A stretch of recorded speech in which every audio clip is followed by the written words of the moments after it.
when marriage becomes a financial contract or a necessity of survival, it loses its value.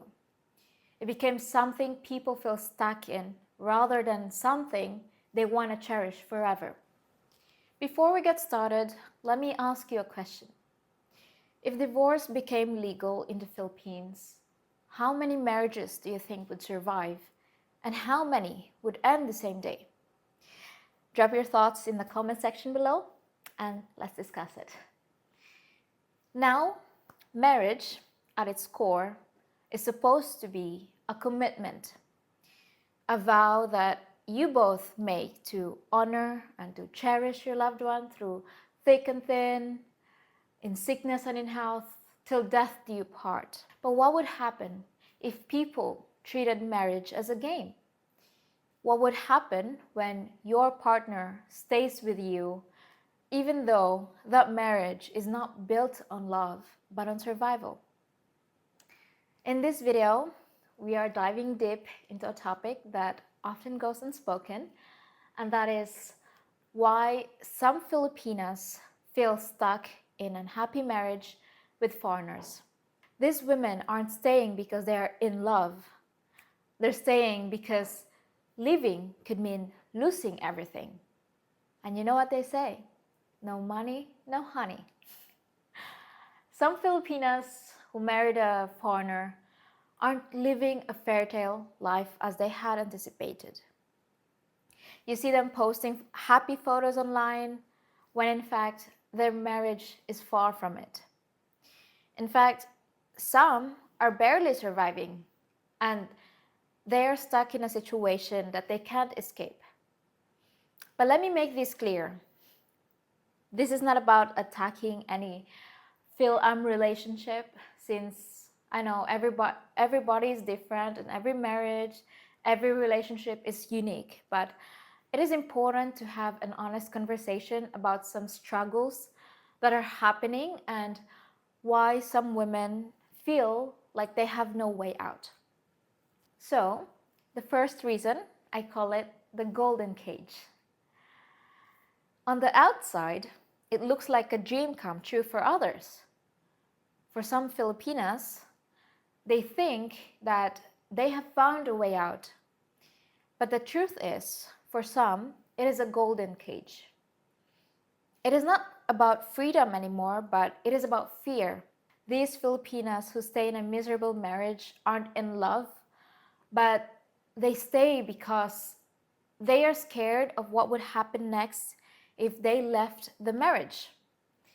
They're scared that all the things that they have done to be where they are right now could just as easily be gone in one snap once they leave the marriage.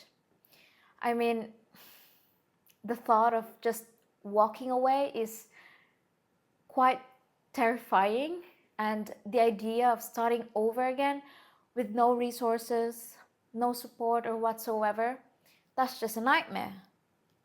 And this is actually reflected in the study by the Asian Development Bank, and I will link the article below, which found that many Filipinas marry foreigners because it's a way out, a means to secure their future and their family's future. I mean, think about it. The lack of high-paying jobs here in the Philippines, and then you combine that with the struggles of finances many Filipinas in the Philippines face, making a marriage to a foreigner is the only option available there. Of course, some Filipinas would opt for that, and the reality is some Filipinas are financially dependent on their foreign husbands. So the fear of losing everything is real and terrifying. Second of all, many Filipinas are trapped in a miserable marriage because of the Philippines' strict stance on divorce. And as you all know, here in the Philippines, there's no divorce. And this means that once a Filipina marries, she's legally bound to that man forever. No matter how toxic or abusive or loveless that relationship becomes, it is harder for the woman in this state to start anew with no second chance of finding happiness. Now, some people may argue and say, well, there's an annulment, but let's be real here. Annulment here in the Philippines is a nightmare. And if a Filipina who doesn't have an income and is dependent on the husband himself, how can she possibly afford the expensive and lengthy process of annulment? And this lack of divorce options in the Philippines, it puts many women in difficult and sometimes dangerous situations, trapping them in unhappy marriages with no way out.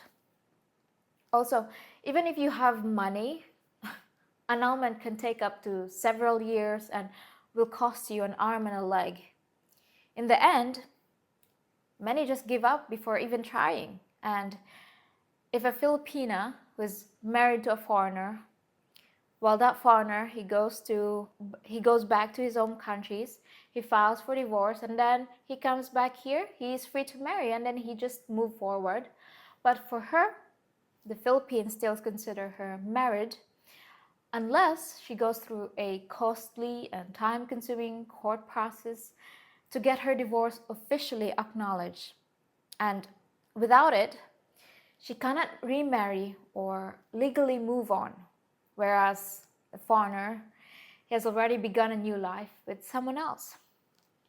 And without a divorce law, many Filipinas remain bound, not because they want to, but because the system gives them no other option. Lastly, for some Filipinas who stay in a miserable marriage, it is because of this haunting thought that they could not find someone better than what they have now. So when you marry someone who offers a lifestyle that's better than what you could have imagined, the fear of losing that life is real. She might feel lonely, she might feel ignored or suffocated in that relationship, but the thought of her leaving that man and not being able to find someone who can provide that same level of security, same level of comfort, the status, and the lifestyle keeps her trapped in the marriage.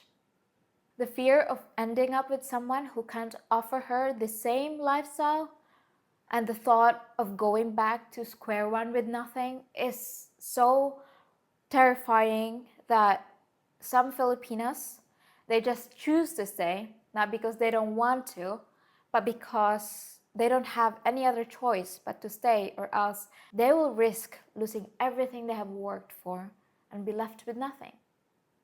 But here's the thing.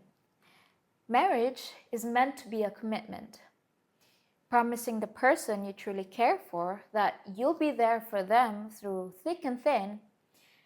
And it isn't meant to be a transaction, and it's not something you can simply abandon when things get rough. However, when marriage becomes a financial contract or a necessity of survival, it loses its value. It becomes something people feel stuck in rather than something they want to cherish forever. So before we rush into any kind of relationship, remember this. Marriage is a commitment that should be treasured rather than walked away when it becomes inconvenient. It's supposed to be about love, partnership, and respect. And this is not a business transaction.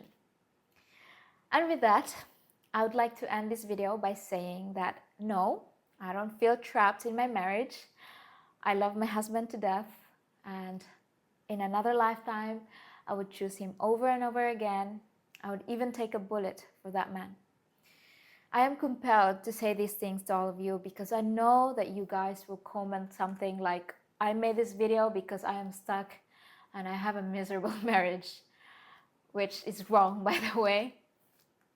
So with that, I will see you all in the next one. Thank you everyone for watching, and Good luck out there. I hope you'll survive. See you and goodbye.